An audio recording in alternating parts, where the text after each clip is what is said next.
Today we want to look at the reason why God sent His Son to this earth. आज हम उस कारण को देखना चाहते हैं कि क्यों परमेश्वर ने अपने पुत्र को इस पृथ्वी पर भेजा। It is more than merely to die for our sins, even though that was our primary need. और परमेश्वर ने अपने पुत्र को केवल हमारे पापों के लिए मरने के लिए ही नहीं, बल्कि उससे भी ज़्यादा उसका उद्देश्य था यीशु को भेजने में। और इसके बावजूद कि हमारे पापों के लिए मरना हमारी प्राथमिक ज़रूरत थी, इसके बावजूद परमेश्वर का उद्देश्य उससे भी बढ़कर था। Jesus himself said in John's Gospel in chapter 6 and verse 38, यीशु मसीह ने स्वयं यूहन्ना रचित सुसमाचार उसके 6 अध्याय के 38 वचन में कहा, he described the purpose with which he came from heaven. उसने उस उद्देश्य का वर्णन किया किस उद्देश्य से वो स्वर्ग से आया था। In these words, इन शब्दों में, I have come down from heaven not to do my own will, but the will of him who sent me. क्योंकि मैं अपनी इच्छा नहीं वरन अपने भेजने वाले की इच्छा पूरी करने के लिए स्वर्ग से उतरा हूँ। It's quite an amazing statement when you come to think of it. ये बहुत ही अद्भुत एक कथन है, एक वाक्य है, अगर आप इसके विषय में सोचो तो। Because when Jesus was in heaven from all eternity as the second person of the Trinity, क्योंकि जब यीशु मसीह स्वर्ग में था, पूरे अनंत काल से जब वो स्वर्ग में था और त्रिएक परमेश्वर का दूसरा व्यक्ति वो था, there was no conflict between his will and his Father's will. उसकी इच्छा और उसके पिता की इच्छा, इन दोनों में कोई भी लड़ाई नहीं थी, वो अलग नहीं थे। In heaven for eternal ages he could say, I do my own will because it is the same as my Father's will. और स्वर्ग में वो अनंत काल से युगान युग इस बात को कह सकता था कि मैं अपनी इच्छा करता हूँ, क्योंकि वो मेरे पिता के इच्छा के जैसे ही है, वो दोनों एक ही है।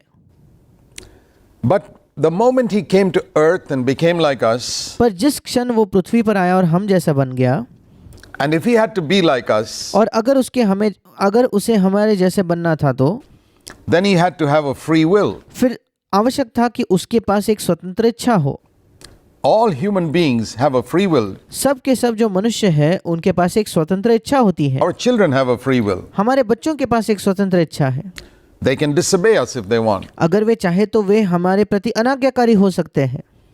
And if Jesus was not to be a robot, और अगर यीशु मसीह को एक रोबोट बनकर नहीं रहना था तो, and we know he was not, और हम जानते हैं कि यीशु कोई रोबोट नहीं था, then he had to have a free will. फिर जरूरी था कि उसके पास एक स्वतंत्र इच्छा हो।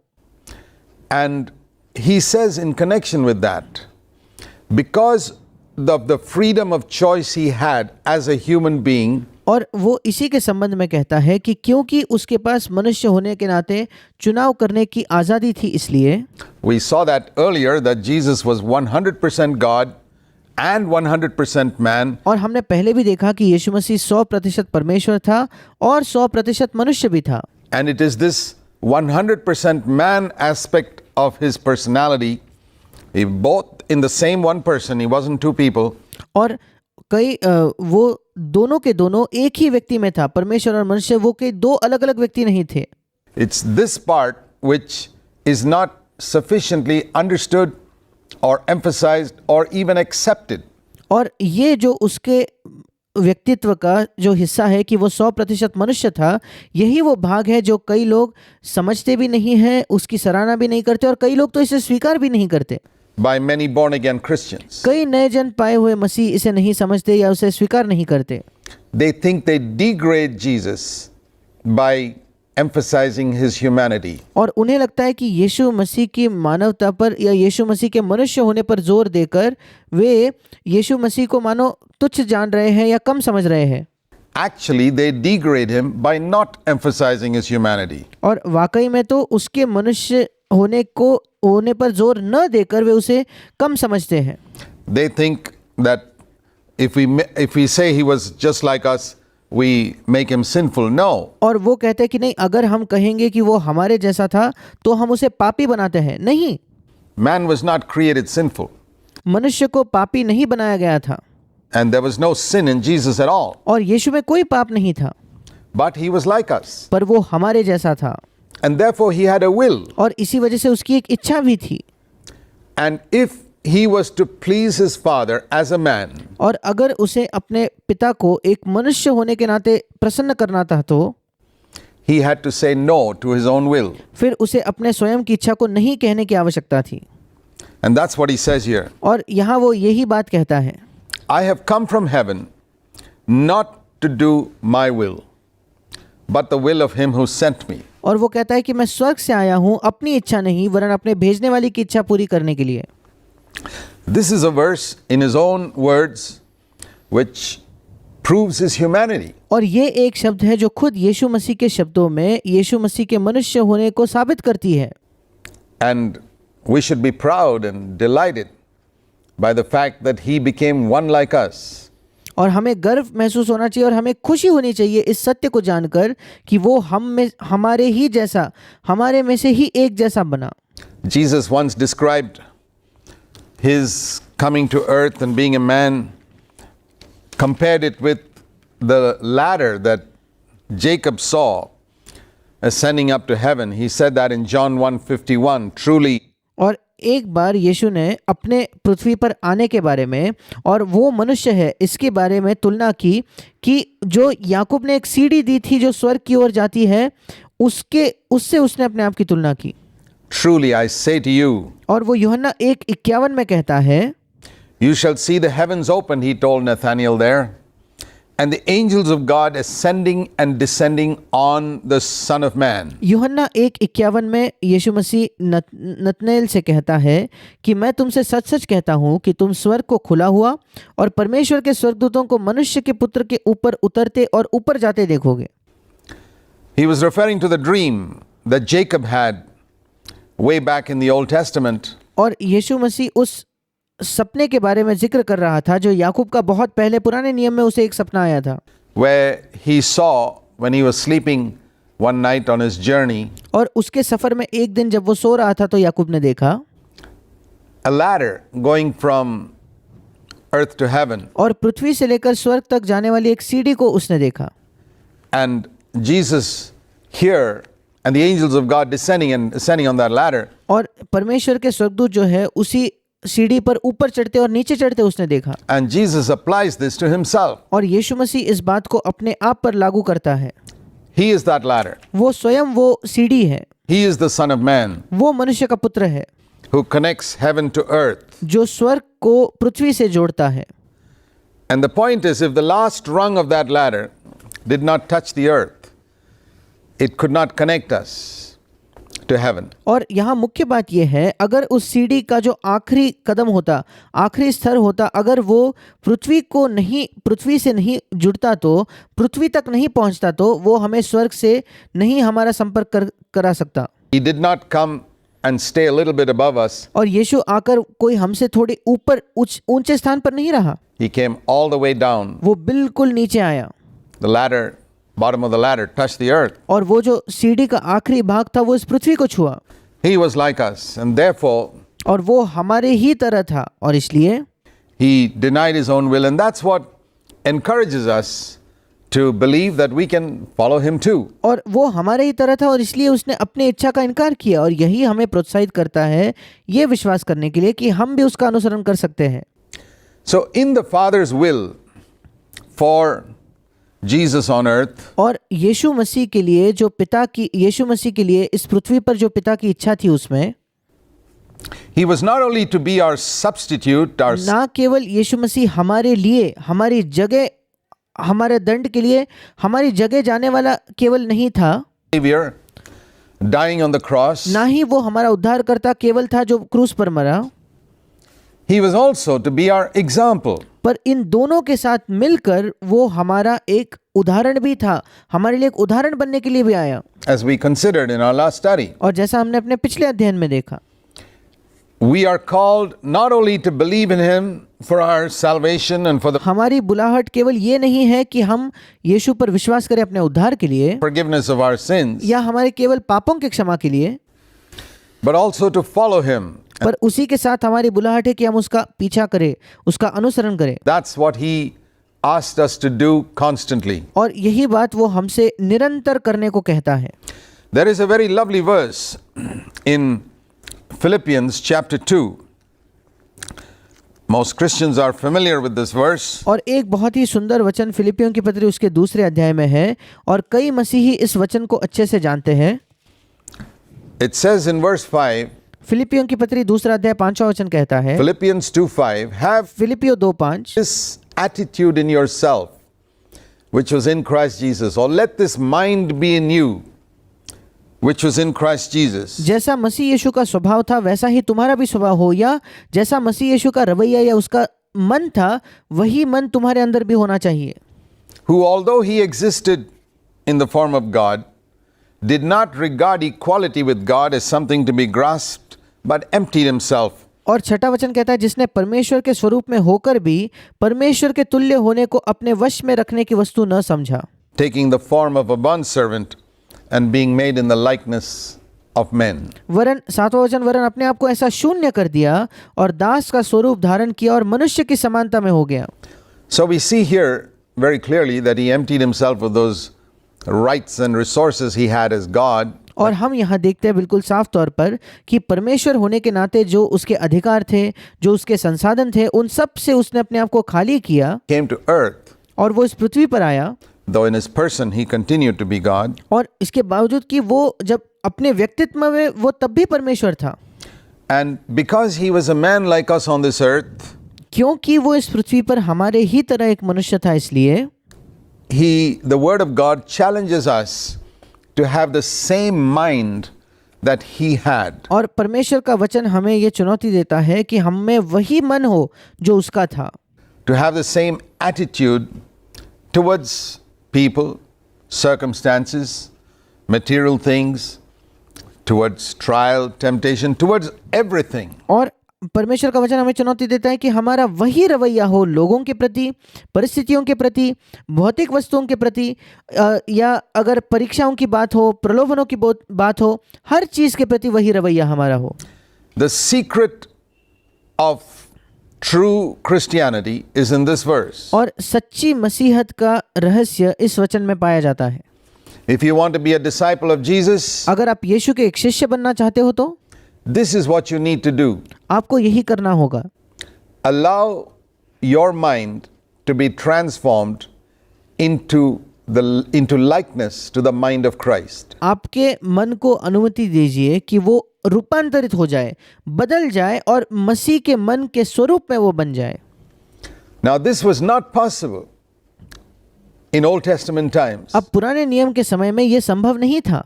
For one reason, उसका एक कारण था that the Holy Spirit did not dwell within man. कि पवित्र आत्मा मनुष्य के अंदर नहीं रहता था। You know, the most significant event that took place after the resurrection of Christ and Christ going to heaven क्या आप जानते हो सबसे महत्वपूर्ण घटना जो हुई यीशु के पुनरुत्थान के बाद और यीशु के स्वर्ग जाने के बाद is the coming of the Holy Spirit. वो सबसे महत्वपूर्ण घटना है ये पवित्र आत्मा का आना।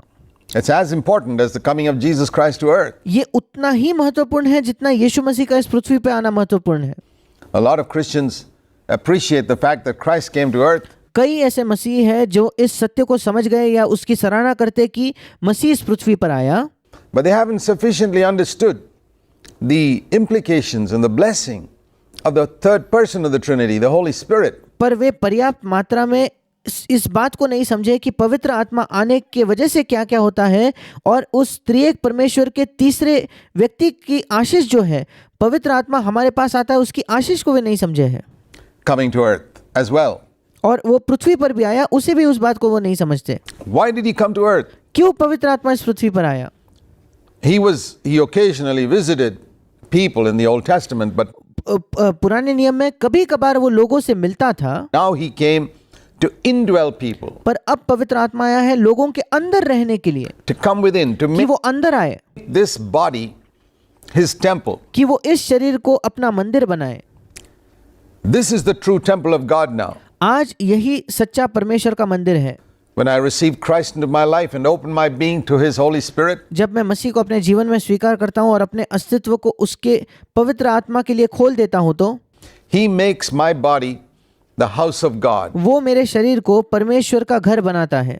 In the Old Testament, the house of God was in Jerusalem, a physical building. और पुराने नियम में परमेश्वर का घर जो था वो यरूशलेम में था, वो एक शारीरिक केवल एक इमारत या एक बिल्डिंग थी। Today, there is no physical building. आज कोई शारीरिक बिल्डिंग नहीं है। That is the house of God. आज कोई शारीरिक बिल्डिंग नहीं है जो परमेश्वर का घर है। 1 Corinthians chapter 3 verse 16, chapter 6 verse 19 teach that this body is the temple of the Holy Spirit. पहला कुरिन्थियों 3:16 और पहला कुरिन्थियों 6:19 ये दोनों वचन सिखाते हैं कि हमारा शरीर पवित्र आत्मा का मंदिर है। And he has come inside the body to give us the strength to control the passions in our body and also to renew our mind. और पवित्र आत्मा हमारे अंदर आया है, हमारे शरीर के अंदर आकर हमें सामर्थ्य देने के लिए, ताकि हम अपने शरीर की अभिलाषाओं पर और उसके लालसाओं पर नियंत्रण कर सके, और उसी के साथ साथ हमारे मन को नया करने के लिए पवित्र आत्मा आया है। What does that mean? अब इसका क्या मतलब है? Our mind has a certain way of thinking. हमारे मन का एक सोचने का विशेष ढंग होता है। We have a certain value system in our mind. और हमारे मन में एक विशेष चीज़ों को मूल्य देने का एक विशेष तरीका होता है, एक प्रणाली होती है। And that value system was acquired as we grew up from childhood. और वो चीज़ों को मूल्य देने का जो तरीका है या वो जो प्रणाली है, वो धीरे धीरे हम सीखते गए जैसे हम बचपन से बड़े होते गए। तो From our surroundings, हमारे आसपास से हमने उन चीज़ों को सीखा, from people, हमने लोगों से ये सब सीखा, and from the Adamic nature that we were all born with. और इसी के साथ साथ हमने ये सब आदम के उस स्वभाव से सीखा जिस स्वभाव को लेकर हम सबका जन्म हुआ था। And that's what makes all human beings, whatever religion they may call themselves, as और इसी के वजह से सब के सब मनुष्य, चाहे वे अपने आप को किसी भी धर्म के ना बुला ले, they grow up selfish, जब वे बड़े होते हैं इसी की वजह से वे स्वार्थी हो जाते हैं, proud, घमंडी, often jealous of others, कई बार दूसरों से जलते हैं, lovers of money, पैसे से प्रेम करने वाले, lovers of pleasure, सुख विलास से प्रेम करने वाले, comfort, और ऐशो आराम से प्रेम करने वाले, seeking one's own, अपने आप का लाभ खोजने वाले, and numerous things which are characteristic of the entire human race, irrespective of religion. और ऐसे कई चीजें जो मनुष्य जाति के, संपूर्ण मनुष्य जाति के गुण हैं, इसके बावजूद कि उनका धर्म कोई भी क्यों ना हो।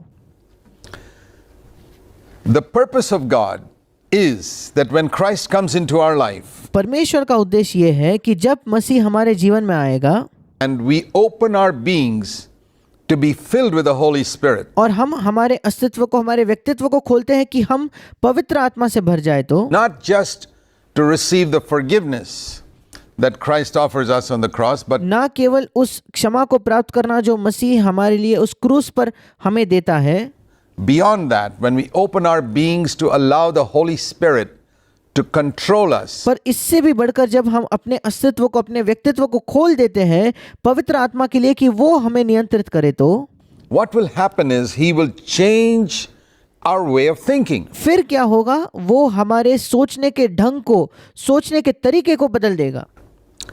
He will change our value system. वो हमारे मूल्यों को देने की जो प्रणाली है उस तरीके को वो बदल देगा। He will make us think more like Jesus thought in his earthly days as a man. वो यही हमें, हमारे अंदर यही करेगा कि हम अधिक और अधिक वैसा सोचें, वैसे विचार करें जैसे यीशु मसीह इस पृथ्वी के दिनों में जब वो एक मनुष्य था, उन दिनों में जैसा वो सोचता था, बिल्कुल वैसे। Do you think that is happening with most Christians? क्या आपको लगता है क्या अधिकतर मसीहों के साथ ये हो रहा है? Unfortunately not. दुर्भाग्यपूर्ण नहीं।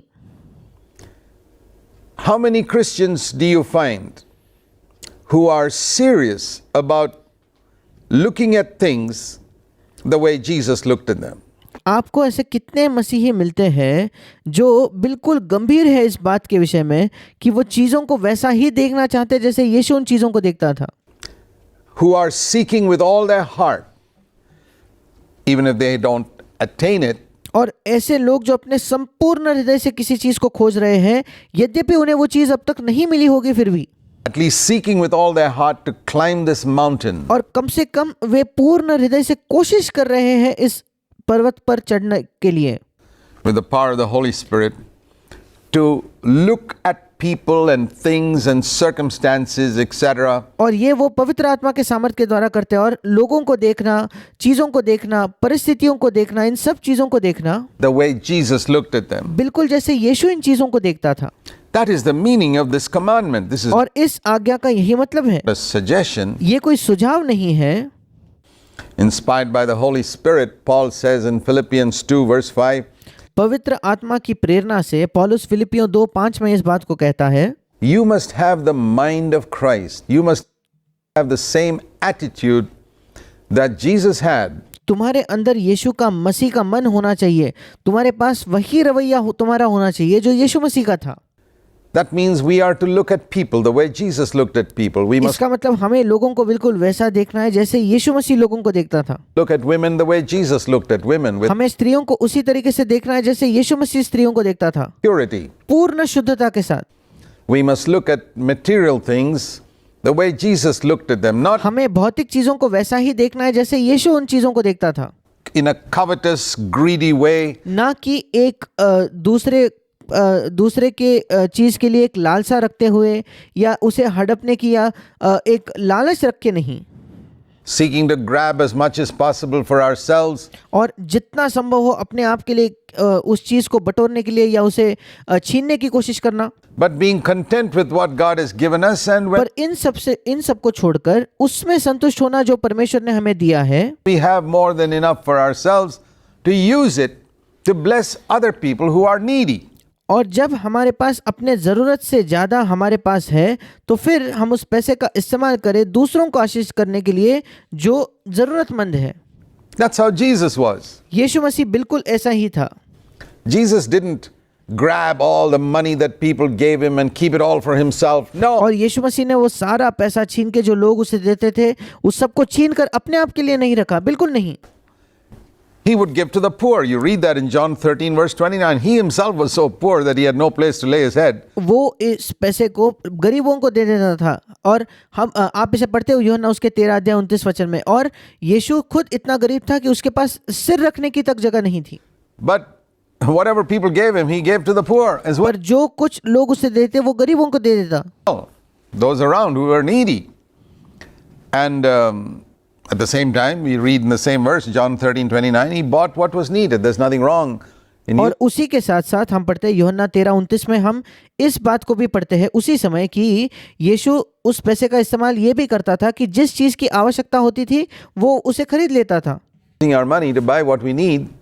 अब इसमें कोई गलत नहीं कि हम अपने पैसे का इस्तेमाल करें वो खरीदने के लिए जो हमारी ज़रूरत है, But very often, we have to say that most Christians have not changed their attitude to money because they have not allowed the Holy Spirit to renew their way of thinking. पर कई बार हमें ये कहना होता है कि अधिकतर मसीहों ने अपने सोचने का तरीका नहीं बदला है, अपने रवैये को नहीं बदला है पैसे के प्रति, क्योंकि उन्होंने पवित्र आत्मा को अनुमति ही नहीं दी है कि पवित्र आत्मा उनके सोचने के तरीके को बदल दे।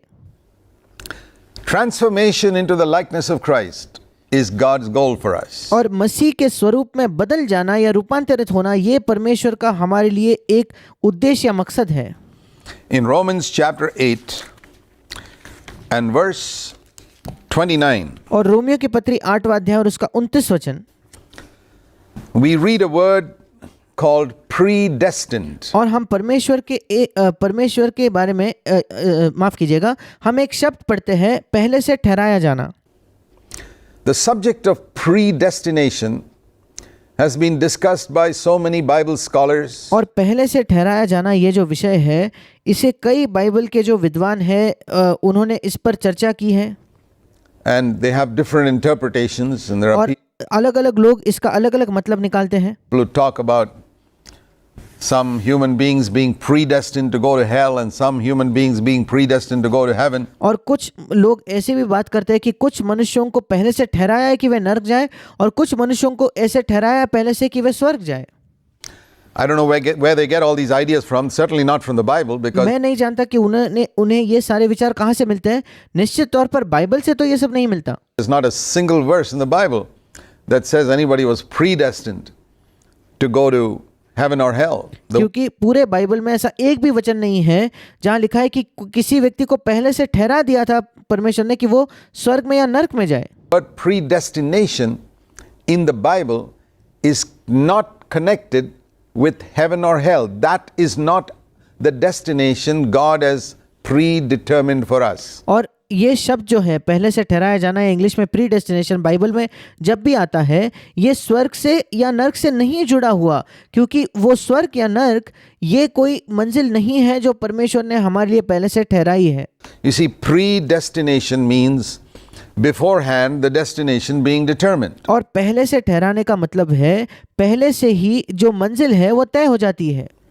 God has determined a destination for us who are His children. परमेश्वर ने वो जो मंजिल है वो उन लोगों के लिए तय करके रखी है जो उसके संतान हैं. And I want to say to you, this may surprise you, it is not heaven. और मैं आपको बताना चाहता हूँ, शायद ये सुनकर आपको आश्चर्य होगा, वो मंजिल स्वर्ग नहीं है. Where is it then? That फिर वो मंजिल कहाँ है? destination is, according to Romans 8:29, और मेरे अनुसार वो जो व्याख्या है, वो जो परिभाषा है वो रोमियो 8:29 में दी गई है, conformity to the likeness of Jesus Christ. और यीशु मसीह के स्वरूप में बदल जाना. It says here, He predestined them, those whom He chose and called, whom He knew beforehand. और ऐसा लिखा है कि उसने उन्हें पहले से ठहराया, जिन्हें उसने चुन लिया था, जिन्हें उसने बुलाया था, और पहले से ही वो जिन्हें जानता था. It says when it says He foreknew them, that means He knew beforehand जब लिखा है उसके पूर्व ज्ञान के अनुसार, इसका मतलब है वो पहले से ही इस बात को जानता था that certain people would respond to the claims of Christ. कि कुछ लोग मसीह के जो दावे हैं उन बातों को स्वीकार करेंगे. So He made a plan for them और उसने उनके लिए एक योजना बनाई before they were even born. उनके जन्म से भी I पहले. mean, He knew who all would respond to the call of Christ before He created the worlds. That's और वो जानता था कि कौन कौन वो लोग हैं जो मसीह के पुकार को सुनेंगे और उसके पीछे जाएंगे, और वो इस बात को जानता था. He could put their names in the book of life. और ये बात वो संसार के निर्माण करने से पहले जानता था. इसी वजह से वो उनके नाम जीवन के पुस्तक में लिख पाया. He knew who all would endure faithfully till the end, trusting Christ. वो जानता था कि जो अंत तक विश्वास योग्यता से उसे सहेगा या बना रहेगा, मसीह में विश्वास करते हुए, उसका भरोसा करते हुए. Names were put in the book of life. और ऐसे सब लोगों का जो नाम है वो जीवन के पुस्तक में लिखा गया. And He prepared a destination for them, which is और उसने उनके लिए एक मंजिल को तैयार किया. what the Bible calls predestination. और इसी चीज को बाइबल पहले से ठहराया जाना कहती है. And that destination is total conformity to the likeness of Christ. और वो जो मंजिल है वो यीशु मसीह के स्वरूप या स्वभाव के लिए संपूर्ण तौर पर बन जाना या उसके स्वरूप में बदल जाना है. In other words, if you were asked to ask me, what is God's ultimate plan for me? What has He predestined for me? What is my predestination? और अगर आप मुझसे पूछो कि परमेश्वर का आखिरकार मेरे जीवन के लिए क्या योजना है, मेरी मंजिल क्या है, पहले से क्या मंजिल प्रभु ने तय की है मेरे लिए, I am very clear in my own mind मैं अपने खुद के मन में तो बिल्कुल इस बारे में स्पष्ट हूँ, साफ तौर पर मैं जानता हूँ that in my personality I will be totally like Jesus Christ. और मेरे जो मेरा व्यक्तित्व है उसमें मैं संपूर्ण तौर पर यीशु मसीह के समान बनूंगा. Attitude to people, लोगों के प्रति मेरे रवैये में, to things, चीजों के प्रति मेरे रवैये में, to serving others, to दूसरों की सेवकाई या दूसरों के लिए सेवा करने में, everything in my life. और हर एक चीज जो मेरे जीवन में हो. And I'll tell you something, that is और मैं आपको कुछ बताना चाहता हूँ, far greater goal than going to heaven. स्वर्ग में जाने से भी ये ज्यादा बड़ा एक लक्ष्य है. Desire to go to heaven can be a very selfish desire. स्वर्ग में जाने की जो इच्छा है वो कई बार बहुत ही ज्यादा स्वार्थी इच्छा हो सकती है. The desire to escape hell can be a very selfish desire. No, और नरक से बचने की इच्छा भी एक बहुत ही स्वार्थी इच्छा हो सकती है. fool wants to go to hell. कोई भी नरक नहीं जाना चाहता. Even a fool doesn't want to go there. यहाँ तक कि एक मूर्ख भी नरक में नहीं जाना Who चाहता. wants to go there? कोई वहां नहीं जाना चाहता. Only a man who doesn't understand what hell is or who's off his head would talk lightly about hell. Otherwise, nobody, no sensible person would want to go there. कोई केवल वही व्यक्ति जो इस बात को नहीं समझता कि नर्क क्या है, या वो अपने बुद्धि में उसका दिमाग वो नहीं लगा पा रहा, तो वही नर्क को बड़े हल्के से लेगा। उसके अलावा कोई भी व्यक्ति जिसमें कुछ समझ है, सूझबूझ है, वो वहाँ नर्क में नहीं जाना चाहेगा। Even a fool. एक मूर्ख भी वहाँ नहीं जाना चाहेगा। But heaven also is, to choose heaven doesn't mean you're a spiritual person. इसी के साथ साथ अगर आप स्वर्ग को चुनते हो तो इसका ये मतलब नहीं कि आप एक आत्मिक व्यक्ति हो। Would you choose a mansion or a hut to live in? क्या आप एक राजमहल चुनोगे जीने के लिए, या एक झोपड़ी चुनोगे जीवन जीने के लिए? If you choose a mansion, it doesn't mean you're spiritual. अगर आप वो बड़ा राजमहल आलीशान घर खरीदते हो तो इसका ये मतलब नहीं कि आप आत्मिक हो। It can be a very selfish desire to choose heaven, but और बहुत ही स्वार्थी एक इच्छा है स्वर्ग को चुनने की। here is the goal. It's not पर यहाँ लक्ष्य है, heaven or hell. It's a question of conformity to Jesus Christ. और हमारा लक्ष्य केवल स्वर्ग या नर्क नहीं है, बल्कि यीशु मसीह के जैसे बन जाना, उसके स्वरूप में बन जाना, वही हमारा लक्ष्य है। And that process starts right now. और वो जो प्रक्रिया है वो अभी इसी समय शुरू होती है। That as soon as Christ comes into our life and the Holy Spirit fills us, God कि जैसे ही मसीह हमारे जीवन में आता है और पवित्र आत्मा हमें भर देता है, begins a work in us. परमेश्वर हमारे अंदर उस काम को शुरू करता है। That work is called in the New Testament sanctification. नए नियम में उस काम को पवित्रकरण या पवित्र करना ऐसा कहा गया है। And the word sanctification means being separated. Separated from what? और जो पवित्रकरण, ये जो शब्द है, इसका मतलब है अलग किया जाना। किस चीज से अलग किया जाना? Separated from, please listen carefully, everything unchrist-like. और वो अलग किया गया है, कृपया ध्यान से सुनिए, हर उस चीज से जो मसीह के जैसे नहीं है। Everything Adamic. हर वो चीज जो आदम के समान है, आदम के स्वभाव के अनुसार है। We have got a lot of the nature of Adam within us. हमारे अंदर बहुत बड़ी मात्रा में आदम का स्वभाव है, And that nature is basically selfish and proud. और वो जो स्वभाव है प्राथमिक तौर पर वो बहुत ही स्वार्थी और घमंडी है। We think only about ourselves हम केवल अपने आप के बारे में सोचते हैं, and we look down on others as though they are beneath us. और हम लोगों को बड़ा तुच्छ जानते हैं, उन्हें छोटा समझते हैं। क्यों? क्योंकि वे हमारे नीचे हैं इसलिए। When Jesus came to earth, he never did anything like that. पर जब यीशु मसीह इस पृथ्वी पर आया, उसने कभी ऐसा कुछ नहीं किया। He never looked down on any human being. उसने कभी किसी मनुष्य को तुच्छ नहीं जाना, छोटा नहीं समझा। The lowest beggar was just as precious to him as King Herod or Pilate or anyone. जो सबसे निचला भिखारी भी था, वो उसके लिए उतना ही मूल्यवान था जितना राजा हेरोद या पिलातुस या कोई और व्यक्ति था। All were equal. और सब के सब एक समान थे, Like all human beings are equal before God. बिल्कुल जैसे सब के सब मनुष्य जो है वो परमेश्वर के सामने एक समान है। And he never thought only of himself. The very fact that he came to heaven shows that he was totally unselfish. और वो कभी अपने आप के बारे में नहीं सोचता। ये केवल इस सत्य के बारे में अगर आप सोचो कि वो पृथ्वी पर आया, ये इस बात को दर्शाता है कि कैसे वो बिल्कुल निस्वार्थ था। Why did he come from heaven to earth? क्यों वो स्वर्ग से पृथ्वी पर आया? Why did he come to earth वो क्यों पृथ्वी पर आया? from heaven? स्वर्ग से।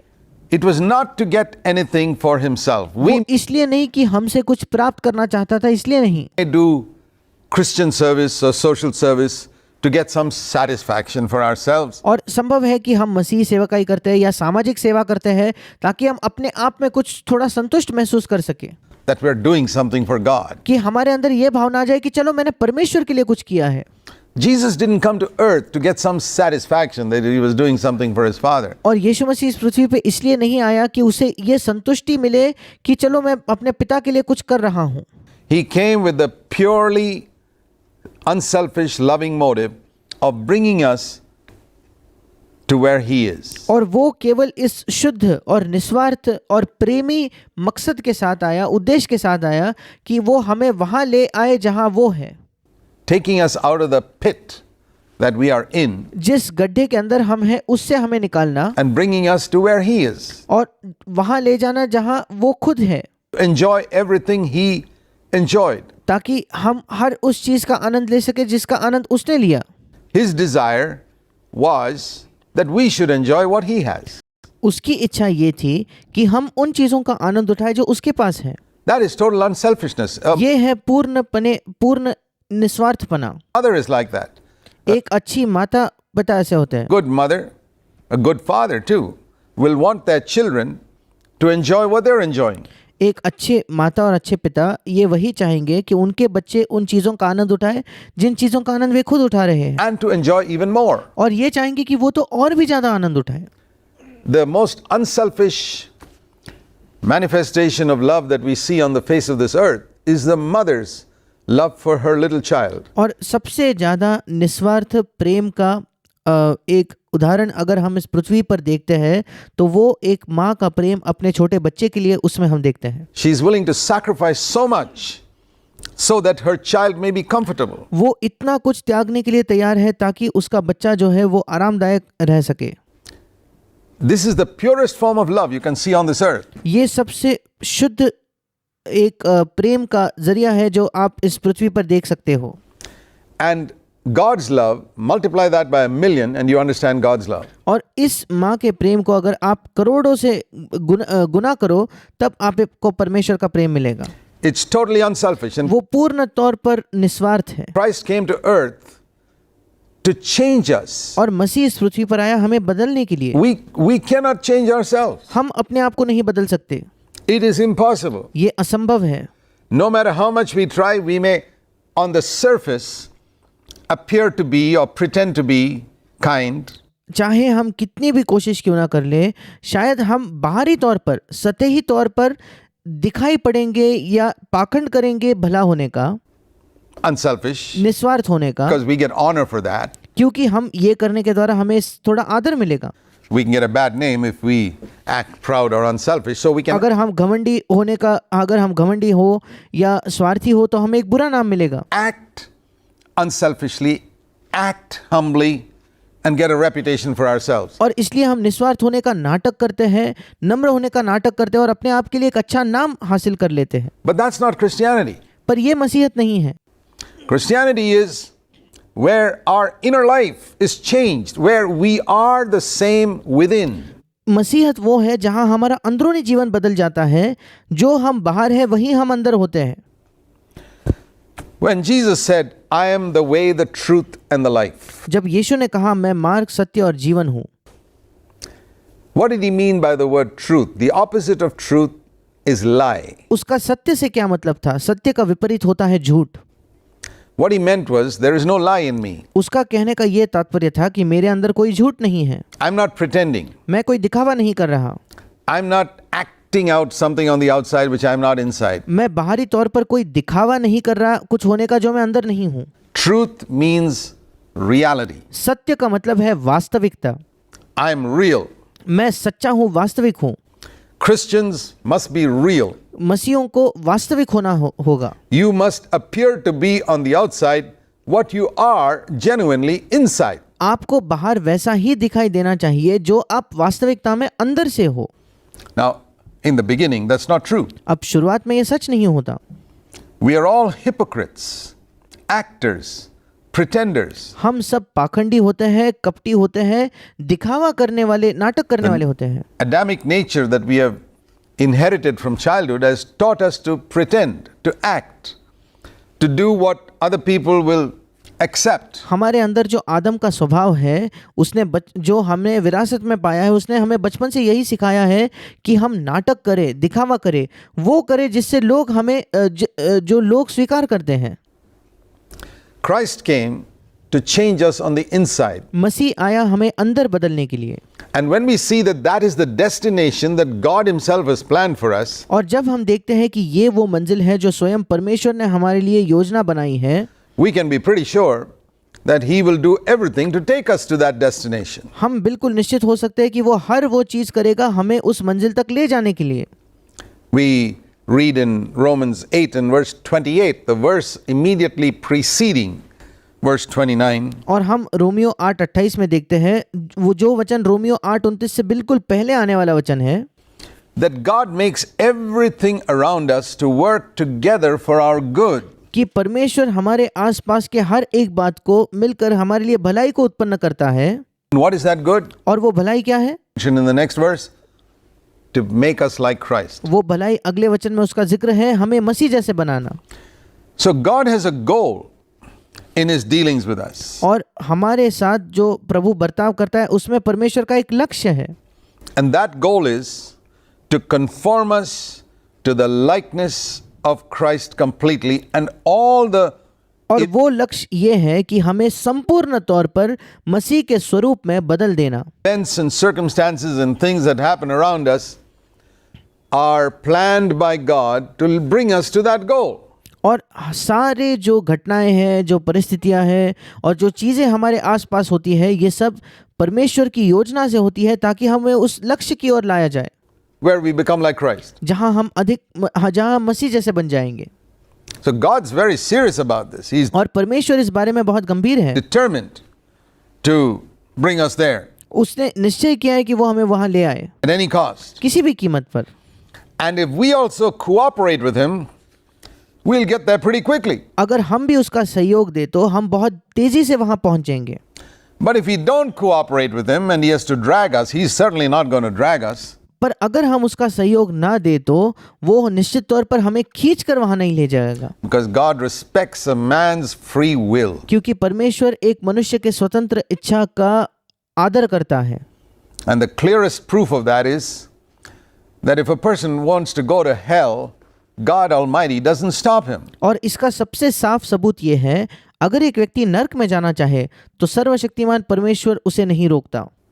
Isn't that amazing? क्या ये अद्भुत नहीं है क्या That every day there are millions of people dying in sin, कि प्रतिदिन करोड़ों लोग हैं जो पाप में मर रहे हैं, going to an eternal hell separated from God, and एक अनंत नरक में वो जा रहे हैं, परमेश्वर से अलग होने वाले हैं, God doesn't stop them. और परमेश्वर उन्हें नहीं रोकता। They want to go there, they are welcome to go there. अगर वे वहां जाना चाहे तो वे उनका स्वागत है वहां जाने के लिए।